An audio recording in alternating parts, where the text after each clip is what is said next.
Halo, assalamualaikum warahmatullahi wabarakatuh, teman-teman. Kembali lagi di channel kita.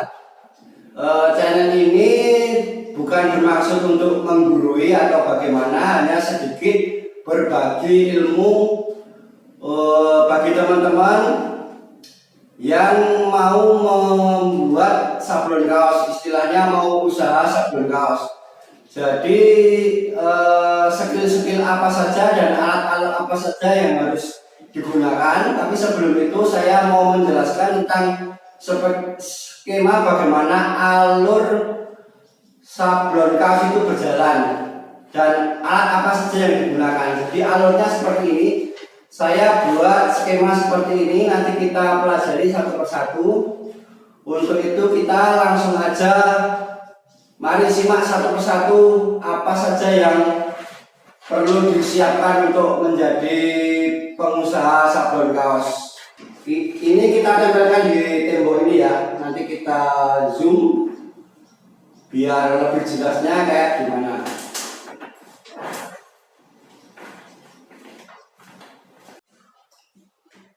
Oke teman-teman, langsung aja kita bahas skema yang aku print tadi. Bagi teman-teman yang mau buka sablon kaos, istilahnya mau usaha sablon kaos manual, alat-alat apa saja yang harus digunakan dan skill apa saja yang harus dipersiapkan untuk menjadi tukang sablon kaos. Kurang lebih saya buat skema alur seperti ini. Langsung aja kita bahas satu persatu. Untuk yang pertama yaitu kita mau membuat sablon apa itu, yang pertama itu harus ada ide. Ini harus ada ide dulu atau orderan. Nah, dari ide ini kemudian kita langsung kita tuangkan ke dalam sebuah desain. Ini pertama kali. Ini pertama. Itu yang harus dipersiapkan, kita harus bisa membuat desain. Untuk membuat desain kita harus mempersiapkan sebuah alat komputer atau laptop atau HP bisa. Kalau pakai PC komputer biasa kita menggunakan software CorelDRAW, Photoshop, AI dan lain-lain. Nah, secara garis besar teman-teman harus bisa mendesain dulu. Harus bisa mendesain dari ide yang teman-teman mau tuangkan ke dalam kaos. Jadi teman-teman harus bisa mendesain dulu. Nah, setelah selesai atau setelah desain tersebut sudah jadi, kita buat di dalam software. Kemudian desain tersebut kita harus pecah warna. Nah, ini kita harus menuju ke sini. Kita harus pecah warna. Dengan software tersebut pecah warnanya, kita menggunakan CorelDRAW, Photoshop, AI dan lain-lain itu bisa. Jadi teman-teman sebelum kita menuju ke proses sablon ini, teman-teman harus bisa menguasai skill yaitu desain dan pecah warna. Oke, jadi teman-teman setelah selesai dua proses ini, kita langsung dari pecah warna kita langsung print. Nah, untuk penjelasan detailnya nanti kita buat video di lain waktu. Istilahnya setelah ini secara detail saya akan mencoba mempraktekkan satu persatu bagaimana proses yang ada di skema ini. Setelah pecah warna, teman-teman langsung di print. Ini pakai kertas HVS bisa, HVS, kalkir dan lain-lain. Tapi di workshop kita menggunakan kertas HVS. Oke. Setelah selesai print, kemudian kita menuju proses ke afdruk ini. Nah, oke. Sebelum ke proses afdruk, sebelumnya ada sebuah proses sablon. Proses sablon itu yaitu alat-alat apa saja yang istilahnya teman-teman persiapkan untuk membuat usaha sablon kaos. Itu ada beberapa, yaitu ada screen, ada rakel, ada meja sablon, ada pengering dan finishing. Ini secara garis besarnya seperti ini, dan bahan yang dipersiapkan yaitu tinta, pigmen warna, alat emulsi buat afternya, kurang lebih seperti ini. Ada screen, ragel, meja itu, meja sablon itu berbagai macam model-model, ada yang papan banting, ada yang meja catok, ada yang meja rail, ada double pin, ada rotary, portable dan lain-lain. Itu banyak sekali modelnya. Untuk pengeringnya, untuk alat selanjutnya pengering yaitu ada hair dryer, ada hot gun, ada curing flash, ada curing gas dan lain-lain. Itu secara garis besarnya seperti itu. Dan alat untuk finishingnya kita bisa menggunakan conveyor, bisa hot press, itu bisa. Untuk bahan-bahan sablonnya yaitu tinta ini ada berbagai jenis, yaitu water base, ada oil base.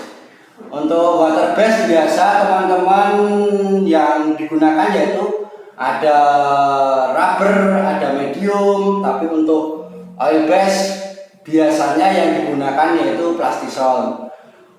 Untuk pewarna sendiri ada pigmen pewarna dan lain-lain, dan bahan yang lain-lain. Oke, setelah alat-alat ini dipersiapkan, jadi teman-teman langsung menuju ke proses afdruk ini. Oke, secara garis besar afdruk ini memindahkan desain yang sudah diolah tadi, sudah dipecah warna, di print, itu menuju ke sebuah screen. Jadi istilahnya dari desain kertas kita transfer ke screen sablon. Nah, itu alat yang digunakan yaitu screen kosong, cutter, dan obat atau bahannya sendiri menggunakan emulsi ini. Nah, afdruk itu memindahkan dari print ini menuju ke sebuah screen. Jadi istilahnya kita cetak ke sebuah screen gambar yang kita gunakan tadi, yang kita print tadi. Afdruk sendiri prosesnya ada beberapa, yaitu ada yang menggunakan media matahari, ada yang menggunakan lampu. Untuk penjelasan secara detail nanti kita bahas ke next video selanjutnya. Oke, jadi setelah afdruk ini selesai, menuju ke sebuah proses yaitu proofing. Ini proofing itu istilahnya dari screen yang sudah dicetak tadi, istilahnya sudah di screen, jadi screennya tersebut sudah ada gambarnya.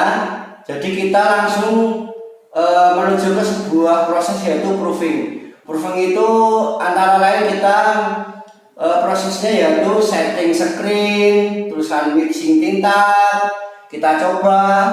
Istilahnya dalam dunia sablon itu kita proofing dulu, kita contoh, kita sampel, istilahnya kayak gitu. Setelah proofing selesai, kita langsung menuju sablon massal. Istilahnya proofingnya ini sudah oke, kita menuju ke proses yaitu sablon massal. Nah, sebelum itu ada proses di sini. Kenapa ini tadi saya nggak bahas? Karena ini pengecualian. Jadi untuk setelah proses ini semua selesai, kita mau nyablon itu kita mempersiapkan bahan. Oke, bahan ini ada, teman-teman bisa menggunakan langsung kaos jadi. Ada yang juga menggunakan kita beli kain dulu. Beli kain kiloan, entah itu kainnya itu kombet, kardet, PE dan lain-lain. Ini istilahnya beda, maksudnya beda. Ini kita beli sudah kaos jadi.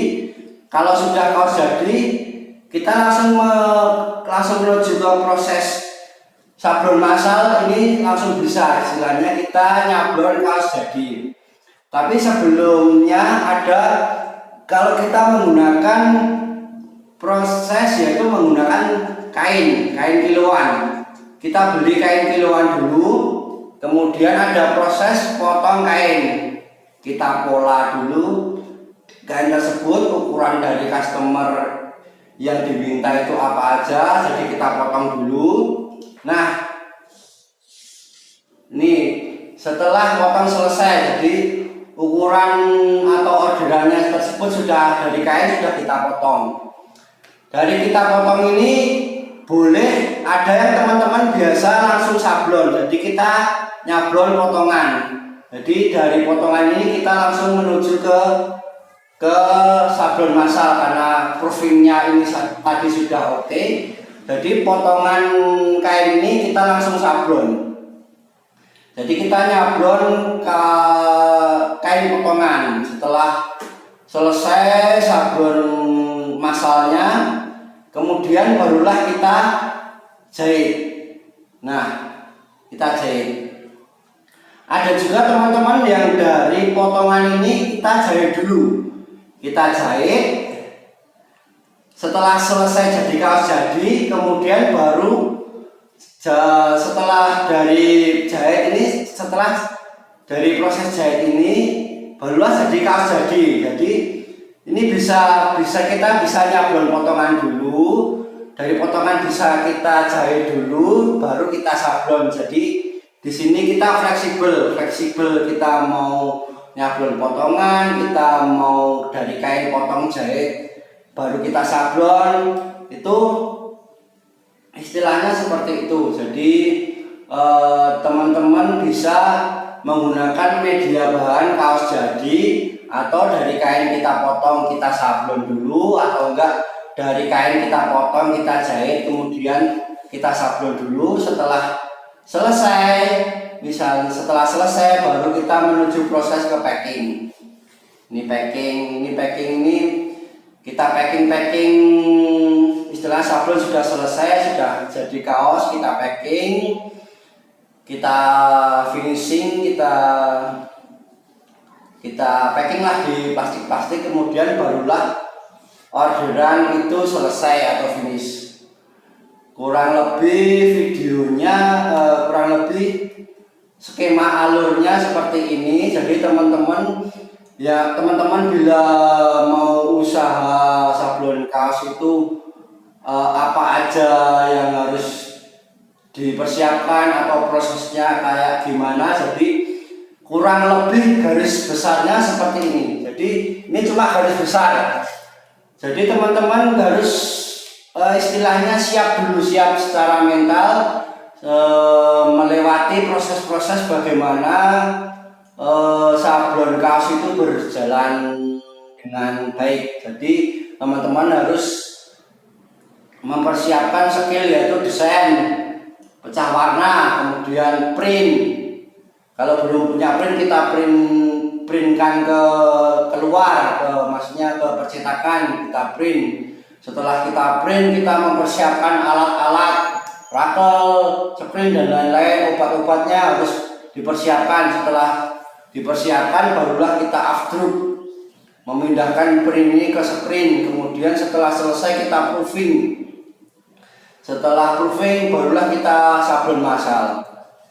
Setelah sablon massal kita mempersiapkan bahan, ada yang bisa bahan kaos jadi, ada yang jalur kain potong jahit sablon, kemudian selesai kita packing kemudian finish. Jadi proses dalam sablon kaos itu lumayan panjang sekali. Jadi bagi teman-teman yang istilahnya kalau tidak mau membuat usaha sablon, istilahnya kalau mau pesen aja, jadi kita harus bisa menghormati proses, istilahnya respect kepada proses-proses sablon itu. Jadi kita nawarnya jangan keterlaluan, atau kita ngasih DP-nya ya jangan sedikit, karena proses dalam sebuah sablon itu lumayan rumit dan panjang, dan di setiap proses itu pasti ada kendala tersendiri. Oke, jadi kurang lebih seperti itu. Sekian video dari kami. Kita lanjut ke next video selanjutnya. Jadi terima kasih sudah menonton. Channel ini bukan channel untuk menggurui atau istilahnya menggurui atau gimana. Istilahnya channel ini cuma berbagi pengalaman bagaimana di sablon kas itu prosesnya seperti apa. Nanti kita pelajari satu persatu dari desain sampai finishing ini. Oke, terima kasih. Jangan lupa subscribe dan komen yang bagus-bagus dan beri masukan ke channel kita. Sekian dulu. Wassalamualaikum warahmatullahi wabarakatuh.